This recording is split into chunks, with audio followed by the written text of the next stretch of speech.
Good evening, ladies and gentlemen, and welcome to the 175th Annual Town Meeting of the Dundee Township. I now call this meeting to order at 7:02 p.m. And I now ask that you please all rise and join me in the Pledge of Allegiance. I pledge Allegiance to the flag of the United States of America and to the republic for which it stands, one nation, under God, indivisible, with liberty and justice for all. Amen.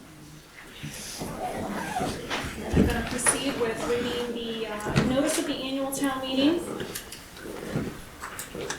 Dundee Township Annual Town Meeting notice is hereby given to the legal voters, residents of the Township of Dundee in the County of Kane in the state of Illinois, that the annual town meeting of said township will take place on Tuesday, April 8th, 2025, being the second Tuesday of said month per 60 ILCS 130-5 at 7 p.m. at the Dundee Township offices, 611 East Main Street, Suite 201, East Dundee, Illinois, 60118, for the transaction of the miscellaneous business of said township. And after a moderator having been selected, will proceed to hear and consider reports of officers and decide on such measures as may, in pursuance with law, come before the meeting, and especially to consider and decide the following agenda.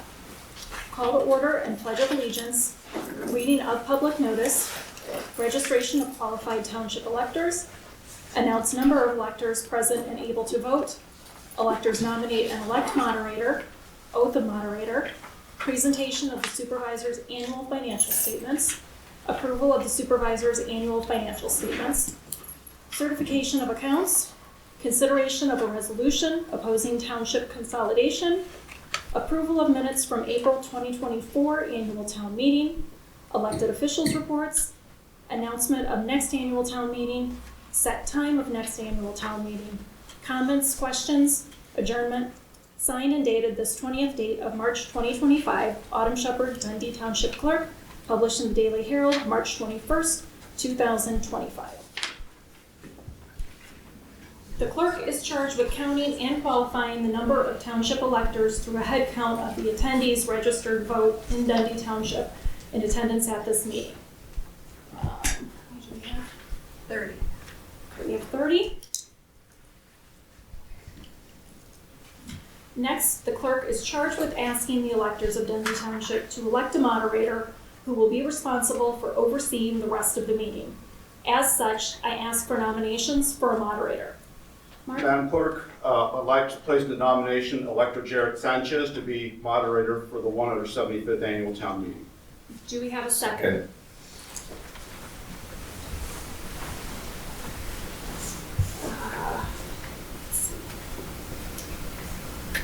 That was Mark and Brian. Are there any other nominations? Okay. Hearing none, the motion being made and seconded, is there any discussion? All in favor of electing Jarrett Sanchez to be the moderator of this annual town meeting? Aye. All opposed? The motion carries, and Jarrett is hereby elected moderator of this annual town meeting.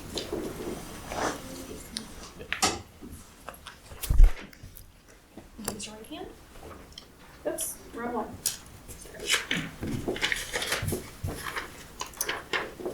Repeat after me. I do solemnly swear I do solemnly swear that I will faithfully and impartially discharge the duties that I will faithfully and impartially discharge the duties of moderator for the annual town meeting of moderator for the annual town meeting of Dundee Township to the best of my ability. of Dundee Township to the best of my ability. Thank you.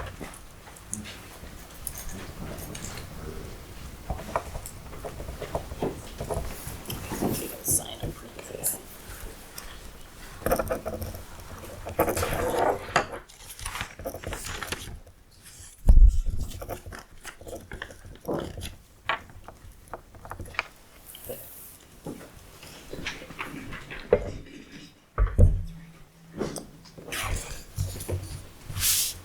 Okay.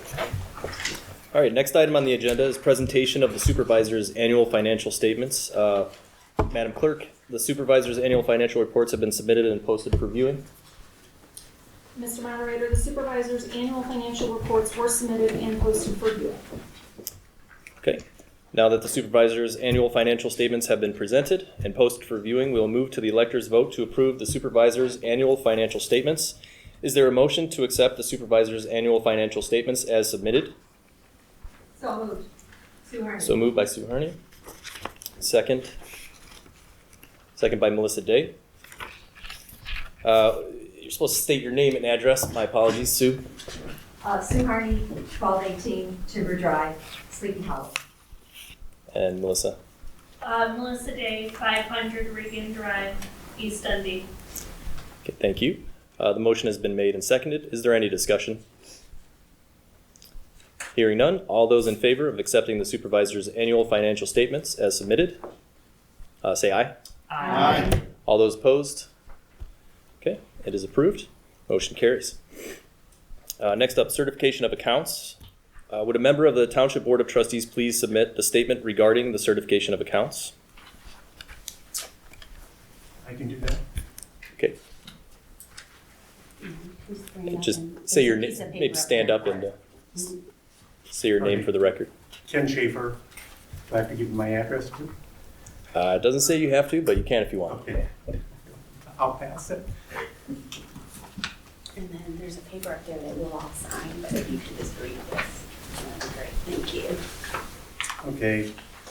The trustees of Dundee Township have checked all payments and vouchers against Dundee Township as to the available funds, the budget and levy ordinances, and validity of the claims. The trustees have received the supervisor and the highway commissioner's annual financial reports and find that the ledgers of accounts to be in order and available for annual financial audit to be performed by our private auditing agencies.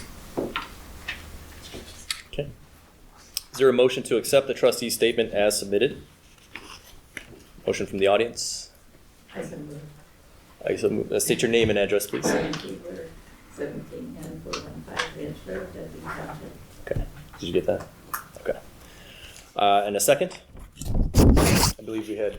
Richard Aaron, And your address, please, sir? 2W 594 Elwood Drive. Okay. You got that too.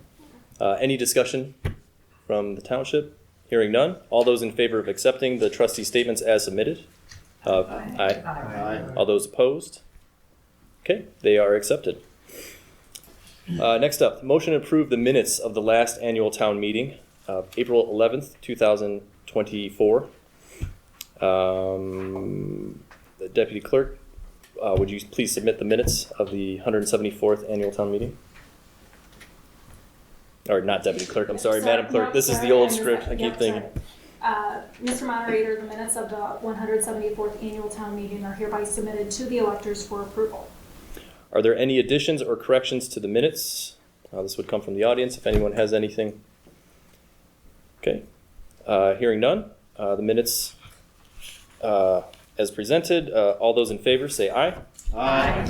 All those opposed? We need a motion. Oh. Oh, Motion to approve, and I need a second. my bad. We need a motion and a second on these. I know what I'm doing, I swear. Ray Auger, Your address, please, sir. 1751 Arbordale Lane, Belknap. And a second. Kearney Drake, 151 Howard Avenue, East Dundee, Illinois. Okay. All those in favor say aye. Aye. All those opposed? Okay, minutes are approved. Next up, the elected officials report. First, we have Township Supervisor Aaron Thrower. Madam Supervisor, the floor is yours. Thank you, Mr. Sanchez. All right. Well, welcome, everyone. Let's see. I can't believe that this will be my last annual town meeting. I'm so grateful for these last 4 years and to see so many friendly faces out there tonight. So thank you for being here. So we start off, we'll hear from our elected officials tonight. We have Assessor Belak, who will be serving another 4-year term. Clerk Shepard is leading and in charge of this meeting tonight. Our Highway Commissioner Dave Schultz will be leading another 4-year term. And then we have Trustee Aaron's with us tonight, Trustee Harney, who will be serving 4 more years, Trustee Romano, Trustee Schaefer, and myself, Supervisor Thrower. So we'll start off with the assessor, Mr. Beal.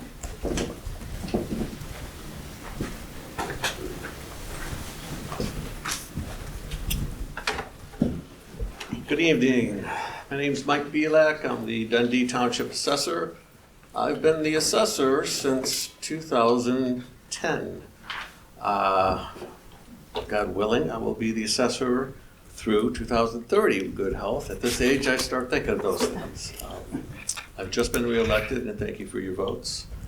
This will be my 5th term, I believe. I've been in the assessing business a long time. I hate to admit it sometimes. I had to get my calculator out in class the other day. 42 years.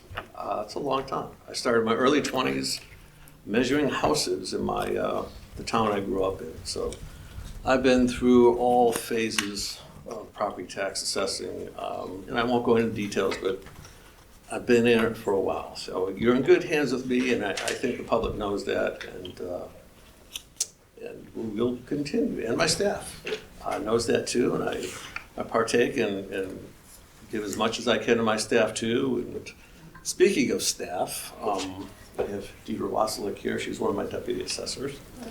I'm going off slide a little bit. I do have 4 full-time employees in the office. We have 23,680. There we go. 23,680 parcels. We have a budget of $504,000 and a total EAV of $3,119,000,000. EAV is equalized assessed value. That's 1/3 of market value. So roughly we have $9 billion, $9.3 billion in market value of property in the township. For 2024, we had new construction of $39 million of assessed value.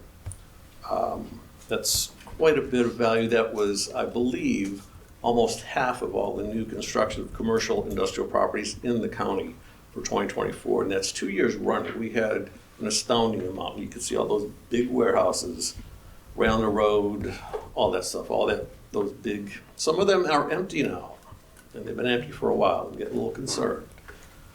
We all know why those warehouses are there, because Spring Hill Mall will soon be torn down, unfortunately.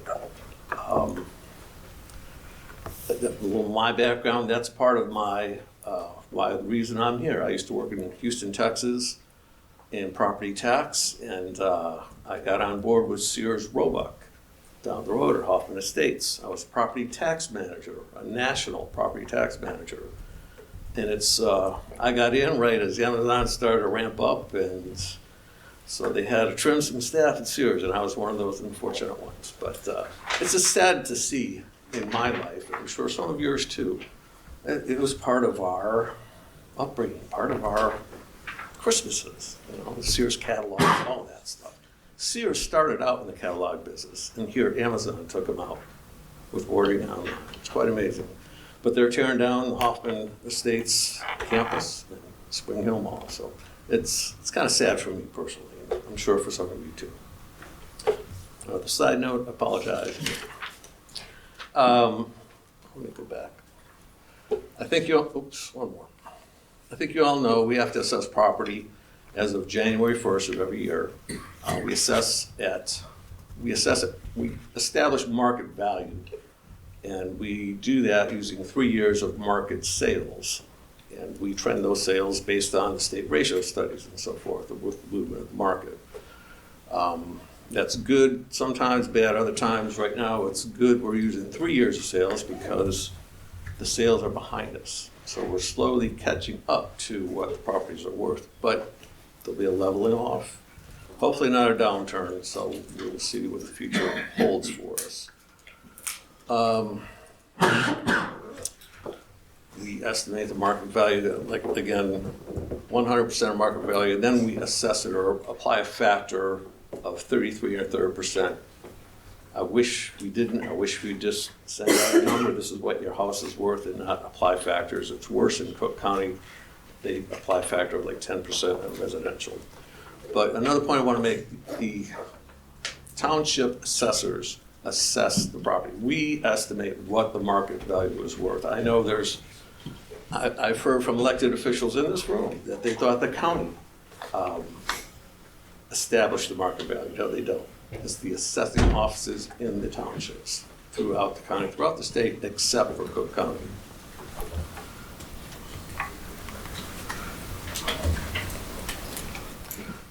Tax bills will be mailed out shortly, the 2024 tax bills.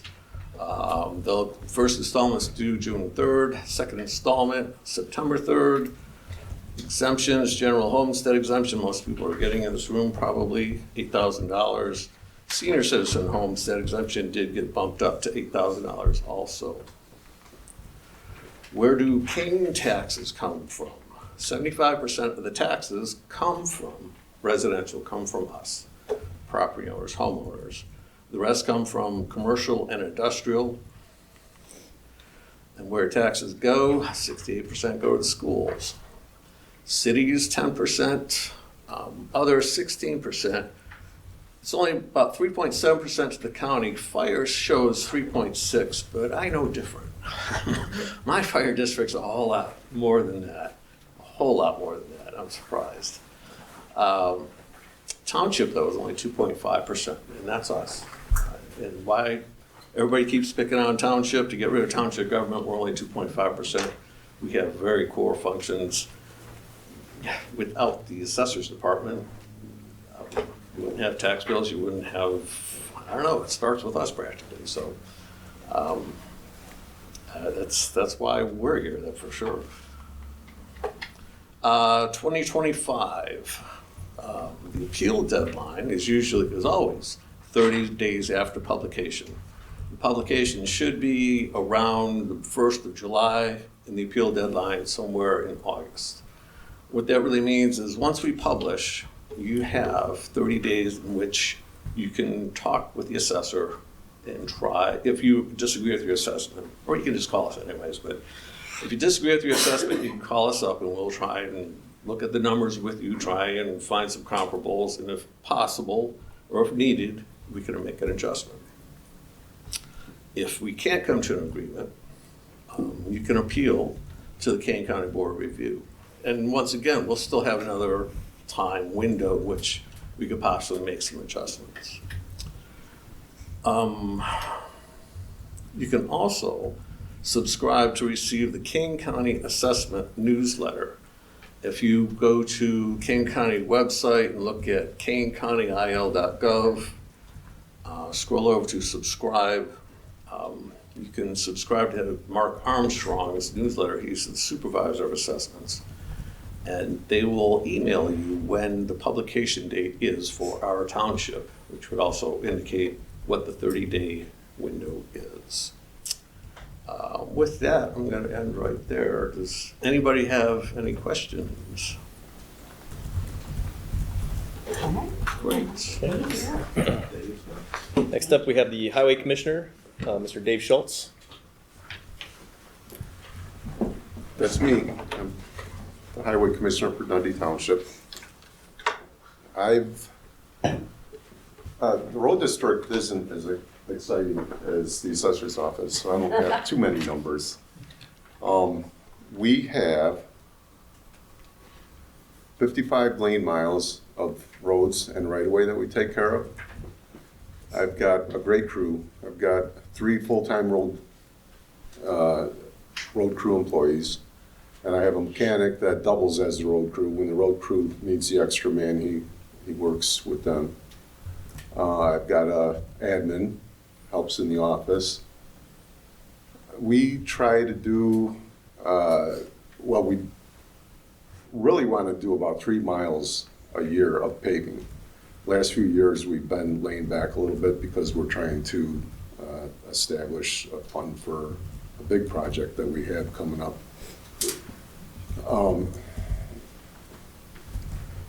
Usually our roads last 10 to 12 years.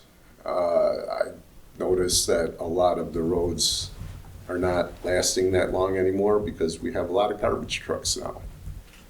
In my neighborhood alone, we probably have 7 or 8 garbage trucks a week. Everybody's got a different garbage company. So I'm looking into doing something about that if possible. We take care of all the drainage on the right-of-way. We check all the signs. We go through a lot of signs, they either graffiti or they just wear out, lose their reflectivity. We also do all the striping on the roads. We try to do that every year. Sometimes they don't need it, and so we don't do as many. We do all the trimming along the township, all the tree trimming, and try to make sure that all the lines of sight are open and safe. No low-hanging branches or anything like that. And we do a lot of storm cleanup. 2 weeks ago, we started cleaning up a lot of trees and stuff. And yeah.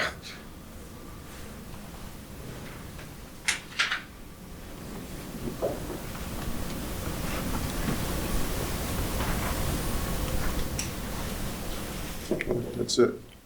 So I told you I wasn't exciting. Anybody have any questions about the road district or what we do? No? All right, thank you, Mr. Schultz. Next up, Supervisor's Office, Supervisor Thrower.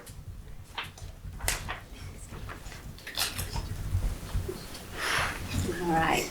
So our admin building is right here where we are now. The offices for the supervisor are here, as well as our Director of Programs and Administration, Ms. Katie Meyer, who's my partner in crime and best office mate you could ask for. The board is budgeted for a part-time open space coordinator, so that's going to look a little different than in years past. Typically, we had a part-time assistant in the office that would help with our emergency and our general assistance and our ride and cane. And Katie and I this past year have discovered we really feel that that should be out in open space, and that between her and myself we could really focus on the care of the residents in more of a direct approach. So again, that's budgeted, that's our hope. We're not sure what will happen there. But that's the plan for now. We do contract out for the last couple of years, of course, our legal services, our payroll service, our accountant, which helps us prepare our monthly financials. So we have a lot of checks that are going out, invoices coming in every single day for every department. The supervisor's office manages that. And then, of course, the budget, which takes several months to prepare. And again, we work with our department heads to really make sure those dollars are being spent efficiently and that we're covering and doing as much as we can for the community. And then, of course, the levy. That's a whole process in itself that comes at the end of the year. So we work with a great accountant team for that. Some of our highlights, we just wrapped up our fiscal year 2025, and it's always a good thing when your revenues exceed your expenditures, right? And so, again, we had some great interest earned because we consolidated some accounts. And so with that savings, we have a little bit of a fund balance, and we're able to plan for some capital projects and planning in our current budget. So again, it's the hope, and it'll be up to the new board to continue that, but there's some awesome open space planning and projects that have been prioritized. There's a big piece of equipment, about $100,000 excavator that we could use out at our cemetery. So it's our hope that we'll be able to see those things through. The supervisor's office is directly responsible by law for general assistance. This is the one program that's mandated by the state that we have to do. Very important. There's training that needs to happen several times a year for both the supervisor and the director of programs to go on to make sure we're up to date and we're within code and doing what we're supposed to be doing legally. We budgeted $50,000 a few years back. We looked back probably about 6-7 years ago. There were some misappropriated funds, and so we got that cleaned up and happy to report. So again, our budget was a little heavy because those dollars weren't being used appropriately. So we only distributed about $20,000. That was 3 residents that we helped out throughout the year. And then if you remember, there was that horrible fire near the Meadowdale area in Carpentersville, and we were able to provide gift cards for those residents so they could go get some food, some clothing, like instant items that they might need to help them get through that. Go back up to emergency assistance. This is an optional program. It's at the board's leisure and discretion, of course, if the budget allows. We feel it's important. Last year we restructured it so it focuses on those rental evictions, right? We want to make sure that people can stay in their homes. And with the rents, I mean, we see rents, people coming in, the rents are $2,000, $2,400 a month. It's just outrageous. So we tried to increase the budget for that.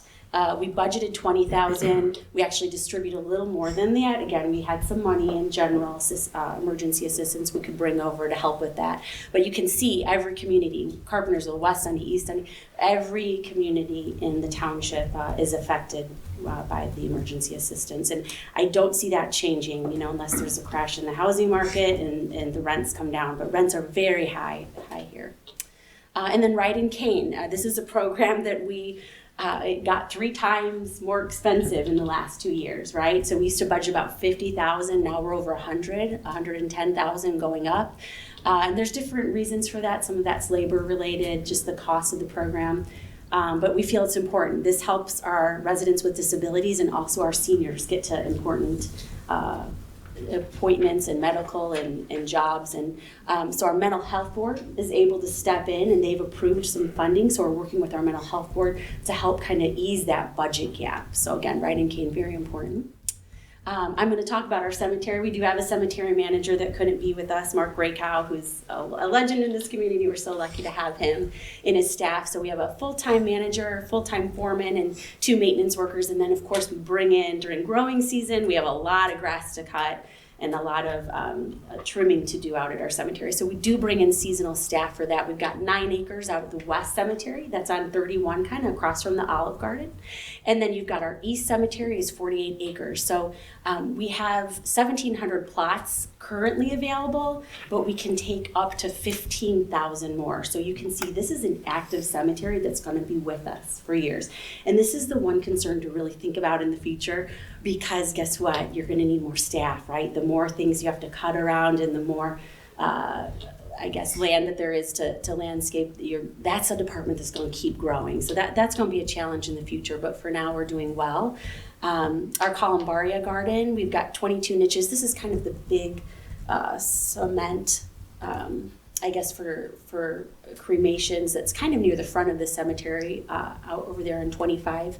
We've got room for 11 more. We've got 1 on the way. So 1's been ordered and paid for. It's just we're a little bit delayed on getting that installed. So that should be coming soon. But just this past year, over 11,000 burials. So again, very active, amazing team. They work hard out there. So open space, I know there's a lot of open space fans here. Over 1,000 acres of prairies, woodlands, and wetlands. We've got 2 full-time staff members. Our director of programs currently, she tries to get out there when she can a few times a year with the controlled burns and with seed collecting and when time allows. But again, we really want to try to get a part-time person to help ease some of that out there. We contracted out some services to remove some bittersweet removal at Raceway Woods and Teasel at Helm. And we did some grading very, very recently at Library Springs. We have over 50 volunteers. And without the volunteers, I don't know how we would do this program. It's an amazing group of people that are not out there working every single week. Doesn't matter if it's freezing cold, if it's hot, they're out there. But they're also fundraisers and they're also supporters. And it's a wonderful group of people that I didn't really know well until I started this position. So thankful to know them. So you can see some of the work that they've done there, again, across multiple properties every single week. Friends of Dundee Natural Areas, that's kind of that fundraising arm, has purchased a brush mower for the staff. That was $4,000, and they purchased native seed and secured a grant for another $1,000. And so again, all this funds that is going for such a great purpose right here in our community. So again, so thankful for the work that they do. All right, I will turn it over to President Avila. Yep. Next up, Mental Health Board, Okay. Mr. Avila. Thank you. Good evening. I am here to give the update for the Community Mental Health Board that was created by referendum in 2020, which was now 5 years ago. And first on this foil, you have the members of the Mental Health Board are pictured. Current members in the room, including myself, President Pro Tempore Ray Auger, and of Algonquin, as well as Supervisor Thrower of East Dundee.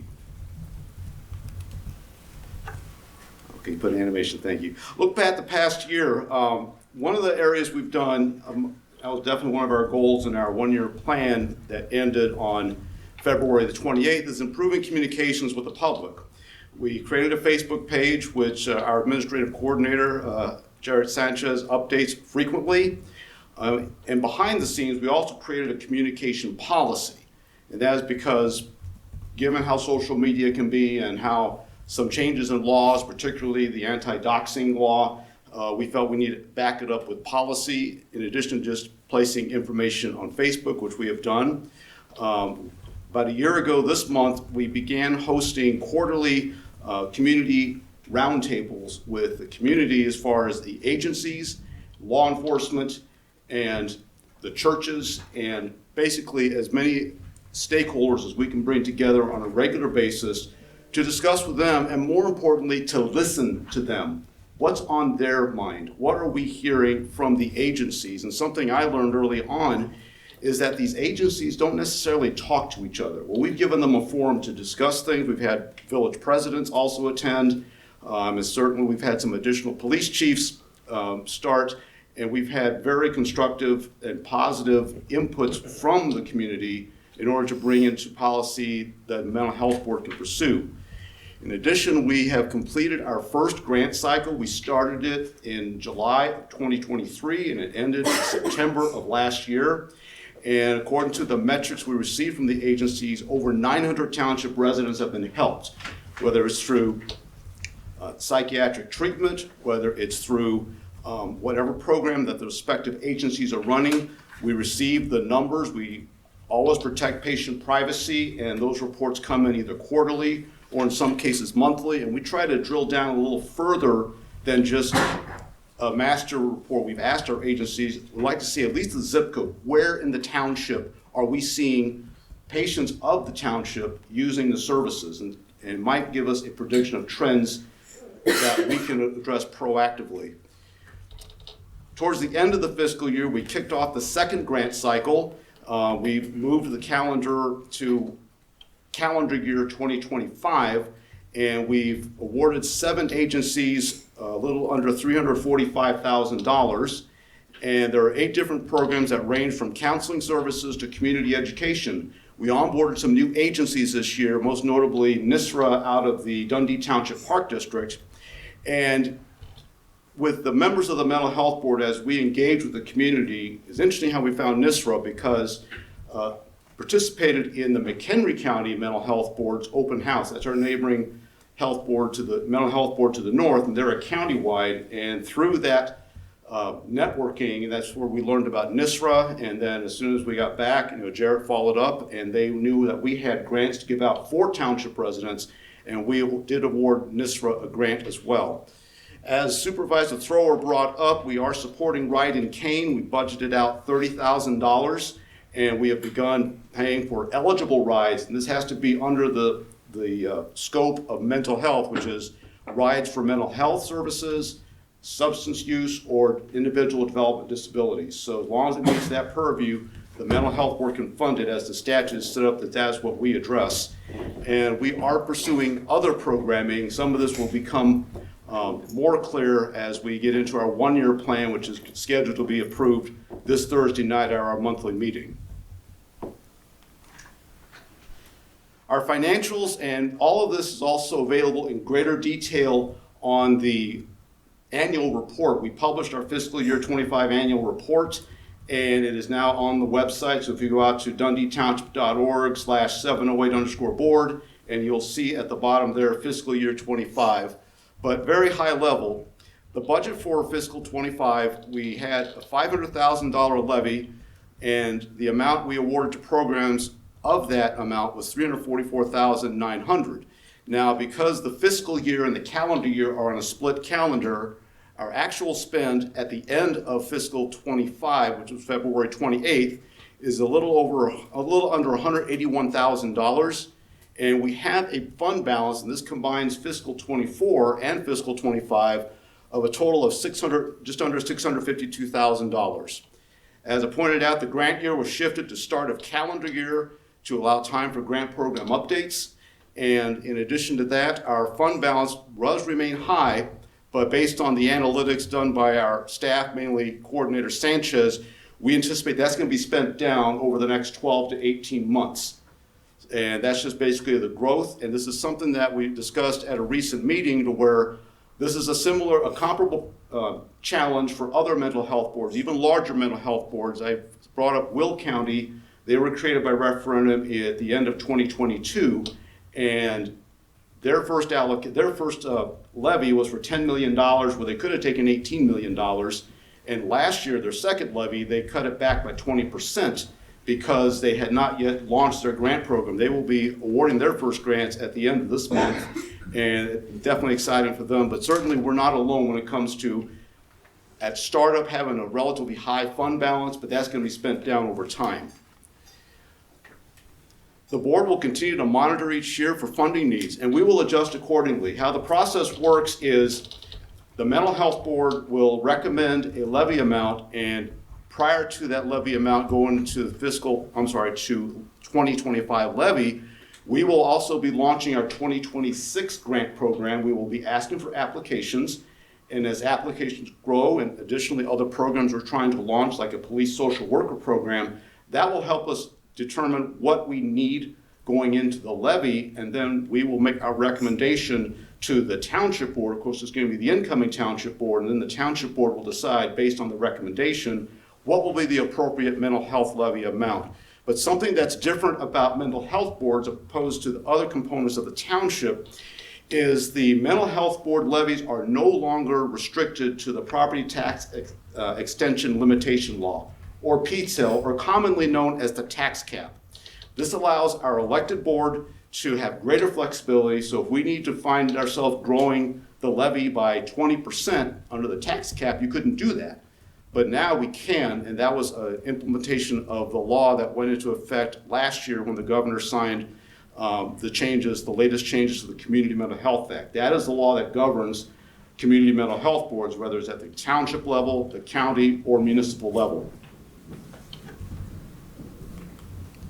Going forward, and as I mentioned, we have a second round of grants under development. We're going to approve the NOFO, or the Notice of Financial Opportunities, of an additional $200,000 this Thursday night at our regular meeting. It's going to be for teen mental health, adults with disabilities, and homelessness. We are going to make use of, as we said, we have a fund balance. There are additional needs in the community. We want to reach out to those agencies and let the agencies have an opportunity. Our next roundtable of the agencies is coming up during the middle to latter part of this month. So this will be thoroughly communicated along with the normal communications for NOFOs from our board. Our board capacity is growing through policy creation. I've used several times what I refer to as the maturity of the board, and this is something we started back in 2023, and those who were on the board at that time will remember. We want to utilize metrics to see where we are from a level of maturity in order to better serve the community, Dundee Township residents, especially the Dundee Township patients. Jared's done an outstanding job of codifying policy that we need to use, and certainly the mental health board members have given terrific input, and we are getting close to that level of maturity where we're really going to be able to, now that we have policies in place, now that we have rules in place, we're just going to be able to have the capacity to serve more residents in the township. This is the difference between a startup board and a mature board. Our neighboring boards, like in Hanover Township or in McHenry County, they've been around for decades. We've only been around for 5 years, and really only less than 3 years with a levy. So we are doing it the right way, and as I generally tell most people, especially at the mental health board, I'd rather do it right than rushed. And we're doing it right, and we are going to service our residents and fulfill the mission that the voters gave for this approval of the referendum back in 2020. We will continue to identify the needs and expanded services. And we're going to be integrating, this is a project I have, that Coordinator Sanchez is working on. We're going to make use of data that the county has purchased for their usually it's a biennial or triennial community health assessment. They have data that we don't have access to. There's no reason why we can't share it. And I remember when I first came on to the Mental Health Board back in mid to late 2022, I was asking these questions, and we even had Executive Director Michael Isaacson come from the county, and we asked, what can we do? We want to be able to literally take the pulse of mental health needs in the township, not necessarily wait for another needs assessment. Let's take advantage of the data assets that the county's already purchased. We just need it for Dundee Township. We need to be able to drill down to Dundee Township level. That didn't happen when they were doing their latest health assessment back in 23 or 24, but we're gonna make it a reality. We're meeting with one of the data scientists as part of the health department, and if the data is available for us to use to better identify and understand Dundee Township's mental health, substance abuse, or individual development disabilities needs, we're gonna take advantage of it. We're gonna be proactive. And definitely we will share this with the elected board and with our stakeholders as that data becomes available. It's gotta be clean. And we will always, I will emphasize this many times, we will always protect patient privacy. HIPAA is a very real law, and it's just common sense to protect privacy with anyone with any illness, but especially mental health or substance use or IDD. And we're gonna monitor changes to the federal grants. Everybody heard about 2 weeks ago, the Department of Health and Human Services in Washington announced a very big reorganization. One of the agencies that's being consolidated is SAMHSA, which stands for Substance Abuse Mental Health Services Administration. That's being combined into a super agency, and this is all part of Secretary Robert F. Kennedy Jr.'s consolidation plan, but we're monitoring this. We're working with our allies in a group that we are a member of called the Association of Community Mental Health Authorities of Illinois. We're monitoring this carefully. There's been some questions, are SAMHSA grants going to be honored? We're watching this. We will be as proactive as we can. If we hear anything, we will definitely share it appropriately, both with the Mental Health Board and with our stakeholders. So believe me, this is something we are watching.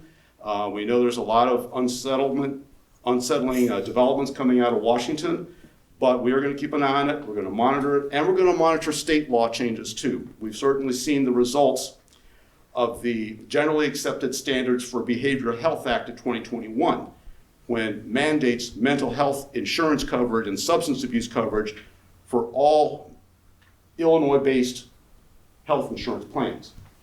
That went into effect at the start of 2023, but we didn't see it in the data with our agencies and with our patients until late 2023. So there definitely was a lag, and as we saw the lag, that trend continued because the invoices that came from the agencies went down. Well, patients have insurance. They may be underinsured, but the uninsured is something that the state government, these laws are working. There are additional laws that have come online this year, the Mental Health and Wellness Act, which requires providers to, under insurance plans, to fund an annual mental health screening.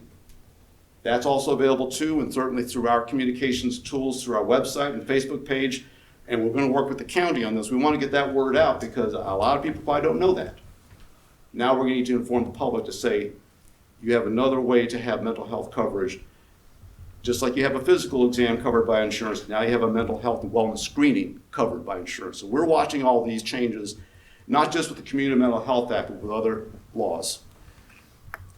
I know that we're going to be having questions and answers and at the end of the agenda and item 13. Certainly save your questions for then. I'll definitely be happy if you have any mental health questions.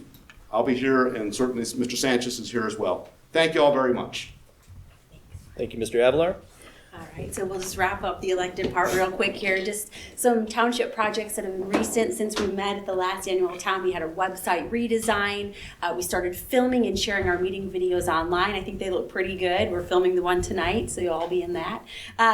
Through a process, we did secure over $100,000 for this building. So we now have some reserves established for the roof, for the windows, for some common areas that desperately need attention. So we're very happy about that. I talked about the columbaria that's getting installed soon, and again, hope to purchase an excavator. Upcoming meetings and events, you can always find our meetings online. Again, the agendas and the calendar for what's coming up. And then Katie does a good job of posting, and we'll post all of our open space events and work days. So we'd love to have you out there. So mainly to stay connected to us. Thank you. Turn it back over to you, Margaret. All right, thank you very much. The next item on our agenda is a resolution number 04-08-25-ATM, a resolution to oppose township consolidation into county government. Is there a motion to approve this resolution as presented? Guys, if you could state your address as well. Chris Caius, 341 in Canyon Way, Algonquin. Okay, and a second? Sue Harney, 1218 Timber Drive, Sleepy Hollow.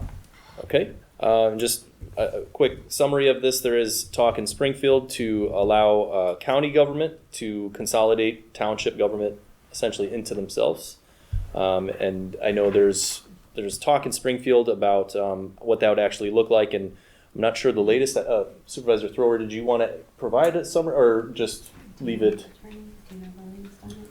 It's still in play. Yeah, it's moving. So, it's again, kind of hard to. The thoughts, and everyone can vote how they feel. And again, this is really just a resolution to say we're not in favor of the consolidation because we know, and it's interesting. Mr. Caius from the county made the motion, but I don't know if the county wants the townships, right? Because somebody's still going to have to plow and take care of the roads, and there's a cost to that, equipment as well as staff. Like I said, general assistance, that's mandated by the state. And so there are things that are still going to have to happen, but they're going to be doing it down in the county, which as we know here on the north end, sometimes we don't get the attention. So we definitely are, I think most of the board, if not all the board, we're not in favor of that consolidation. We'd like to keep those tax dollars here and keep that control here local. We think we do it best. So that's my plug for it. So, but it's still in play, they're still in session. So we're keeping an eye on it, and our lobbyists are as well. Oh, yes. It was assigned. So the bill was actually reassigned. It was an executive committee, and it changed sponsors last Friday. So that was the deadline for it to come out of committee. It changed sponsors from Senator Glowiak to the president of the Senate. So whether that's good news or bad news for the bill, I think the general thought is, if there's going to be a bill, it needs to be kind of more developed. I know the mental health group, the acronym that I can't pronounce, ACMI has been behind a lot of the proposed changes to the bill, and I think for now it's the idea is it's stalled, but we'll see. It's not dead till it's dead. Yeah. It may work for some smaller townships, but Dundee Township, we have everything. We are the Cadillac of townships, right? We've got cemeteries, not everybody's got them. We've got a mental health board, not everybody's got them. We've got open space, hardly anybody has open space. So again, we have a lot that we're very proud of taking care of, so thank you. Any discussion from the audience? Mr. Evler? Yes, to reiterate, as Attorney Kimsey was saying, mental health boards that are operated out of townships is a big sticking point because especially Kane County does not have a countywide mental health board. So right now, even though it's the population, they're starting at 5,000 and then moving up to 50,000. Of course, Dundee Township is just under 65,000. But yet we still have a township in Kane County. I believe Virgil Township could be in the first round of cuts, and they do have a mental health board down in the southwestern part of the county. So what we need to do is that I ask the electors to please vote in favor of this resolution. Let's send a message to Springfield and say that we are opposed to this because it's not well thought out. We're here in the last week of bills to be finalized before they move to the other chamber, and we haven't seen the details, let alone we don't know what's in this bill. So please join and let's vote in favor of the resolution opposing this bill. Thank you. Any other discussion from township residents? Okay, hearing none. Just remember, a vote in favor is to oppose the legislation. A vote against is to be supportive of the legislation. All those in favor of this resolution, say aye. Aye. All those opposed? Okay, resolution is approved. Next up, the announcement of the next annual town meeting of April 14th, 2026. Under the Township Code, the annual town meeting is to be held on the second Tuesday of April each year after 6 p.m. And accordingly, the next annual township meeting will be held on Tuesday, April 14th, 2026. That would not be a correct date. April 7th. I thought it was, I think I had a typo. I have to actually get the calendar April out. 14th. It's the second It's the second Tuesday. Oh, nice. Let's consult the calendar. June 14th. Somebody tell me It's the quickly. 14th. 'Cause when- 2026? when- Yep. Okay. So the agenda's got a typo, so. Yes, I apologize. All right. So we're good on the date, April 14th, 2026. So that will be the time, and I assume it will be at 7 p.m. Typically is, but that is the date of April. We vote on They the would time actually vote next, on it. yeah. Oh, that is the next. Sorry. I read ahead. It's separate. Yeah, I don't know why. So now we will set the hour of the next annual town meeting. Is there a motion? Yeah, motion for the, I'll move. The announcement we didn't have the motion for. Yeah, you go get a That's just the announcement. Oh, it's just yes, announcement. yes, Okay. you're correct, yes. So we just need a motion and a second to set the time of the next annual town meeting. Is there a motion to set the hour of the next annual town meeting for 7 p.m.? I'll make a motion. Uh, Supervisor. And state your address, please. Aaron Thrower, 306 Water Street, East Dundee. And a second? Okay. She got it. Charity Drake. Drake, 151 Howard, East Dundee.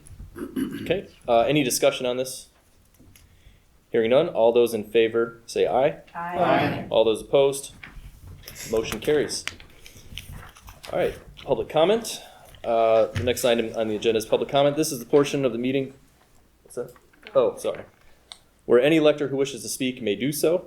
If anyone would care to give a comment at this time, I just ask that you raise your hand. I will acknowledge you. You will be allowed to speak, and then we'll move on to the next person. You just have to spell your last name for the record and provide your address. I believe there was one sign up. They retract. Okay. Was there anyone else who wished to deliver a comment this time? Okay, hearing none. Questions for any of the, Mark or any of the, Yeah, any questions for the elected officials or appointed officials? Okay. All right, hearing none, may I have a motion to adjourn this 175th annual town meeting? I'll make a motion to adjourn. Aaron Thrower moves. Second, Caius, second. Chris Caius. We have your addresses on file a couple times in this meeting. All those in favor, say aye. Aye. All those opposed? We are adjourned. Thank you for being here. Yes.